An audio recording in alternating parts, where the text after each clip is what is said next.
estar aqui na presença de vocês é a oportunidade de reafirmar aquilo em que eu mais acredito na atividade parlamentar. Nós hoje, eu não vou aqui fazer para vocês uma palestra extremamente bem elaborada, vou falar do meu sentimento real e daquilo que me move ainda na política.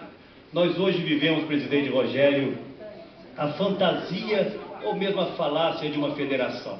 Federação é hoje uma expressão solta numa folha de papel.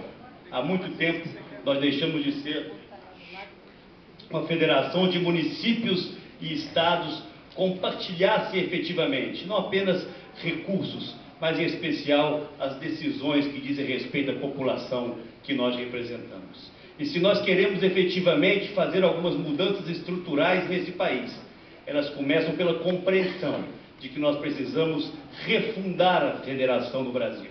E, portanto, a manifestação, a participação dos senhores, eventos como esse, repetido em outras partes do Brasil, serão um estímulo muito grande para que haja compreensão da sociedade brasileira e, em especial, das lideranças que aqui estão, de que nós precisamos reequilibrar. O Brasil, na verdade, caminha para viver quase que no estado unitário. Eu poderia dar aqui inúmeros exemplos para vocês, eu fico apenas com dois. Eu me lembro quando na Assembleia Nacional Constituinte, foi no meu primeiro mandato, quando eu aqui cheguei, naquela época, as contribuições, portanto, os impostos, nós temos dois tipos de impostos para que ficar muito claro. Os impostos compartilhados com os estados e municípios, que compõem a cesta que é do Fundo de Participação, como Imposto de Renda e IPI, por um lado, e as contribuições, que são os impostos acumulados exclusivamente pela União, apropriados exclusivamente pela União. Marcos, no ano de 1988, você não era ainda nem prefeito da nossa grande Uberaba, você, prefeitura que depois você assumiu. Naquele tempo, em 1988, que não é um tempo tão grande assim na história política de uma nação, a soma das contribuições, portanto, dos impostos acumulados só pelo governo federal, representavam algo em torno de 20% de tudo que se arrecadava no Brasil como imposto de renda e IPI. Portanto, contribuições só do governo federal eram apenas 20% do que representava IPI, imposto de renda, que era o grosso do bolo distribuído com estados e municípios. Hoje, as somas das contribuições arrecadam mais de 100% do que se arrecada com o imposto de renda e com o IPI. Por quê? Porque o governo vem fazendo crescer as contribuições de apropriação exclusiva dele e no momento de fazer a bondade, ontem mesmo tivemos algumas até necessárias, se faz com os impostos compartilhados.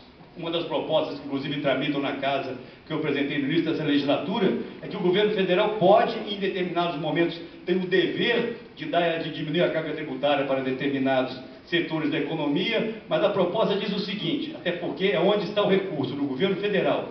Todo momento, em todo instante que o governo federal der uma isenção dos impostos compartilhados, IPI, imposto de renda, seja para automóveis, seja para linha branca, seja para indústria têxtil, não importa, imediatamente ela repõe a parcela dos estados e dos municípios. Isso é o mínimo que se pode fazer para nós invertermos a lógica do crescimento da arrecadação federal em detrimento das arrecadações estaduais e municipais. E fico no segundo exemplo, para fazer aqui uma rápida reflexão em torno dos últimos 8 anos. Em 2002, quando terminou o governo do presidente Fernando Henrique, no somatório do bolo tributário, de tudo que se arrecadava no Brasil, cerca de 27% eram destinados aos estados e municípios por cento. Do total do bolo, 27% para estados e municípios. Hoje, essa conta não chega a 20%. São exatos 19,4% distribuídos para estados e municípios. Vamos ficar apenas com esses dois dados do ponto de vista tributário para percebermos que ou nós interrompemos essa ganância arrecadadora do governo federal para recolocarmos os estados e municípios em condições de atenderem às suas demandas básicas, ou nós vamos continuar a viver numa federação de fantasia. Eu me lembro, meu caro presidente Rogério, meu caro Domingos Sábio, você que me conheceu, que o meu velho avô, que teve também nessa casa uma passagem muito bonita, presidente Tancredo, ele dizia sempre brincando que devia ter um artigo na Constituição que obrigasse a todo candidato a cargo majoritário a ter pelo menos um mandato de vereador, para aprender o que é fazer política e entender de forma muito clara quais são as demandas reais da população, para que não se corra o risco de aqui chegarmos, estarmos distantes do dia a dia, distantes das demandas, como eu coloquei aqui, reais e muitas delas emergenciais da nossa gente. E vocês são aqueles que convivem com essas demandas, que fazem um enfrentamento diário e permanente. Portanto, eu vejo, Rogério, a presença de vocês aqui hoje no Congresso Nacional como uma possibilidade de oxigenação das duas casas, que têm a responsabilidade de última instância representar a população brasileira. Nós temos uma agenda enorme pela frente para ser construída. Algumas propostas, como a do deputado Eduardo e outras que aqui estão, como a PEC 468 e a 469, que permitem às câmaras municipais, a partir de um determinado percentual, no primeiro caso 20%, propor aqui PECs, propostas de emenda constitucional, e na 469, permitindo que possam propor também a DINS. São instrumentos que vêm exatamente ao encontro, na direção daquilo que é essencial para que vivemos realmente a plena república no Brasil, a federação plena no Brasil, o equilíbrio entre os poderes. Eu venho aqui no momento, iniciando a votação no Congresso Nacional. Tivemos hoje já um dia longo, hoje é um dia, como todos temos no processo legislativo, dias mais acalorados. Acabei de chegar da sabatina do Procurador-Geral da República. Antes ainda debatemos um relatório que eu apresentei, estabelecendo um novo rito de tramitação das medidas provisórias, um outro instrumento de que busca o equilíbrio também entre Poder Legislativo e Executivo.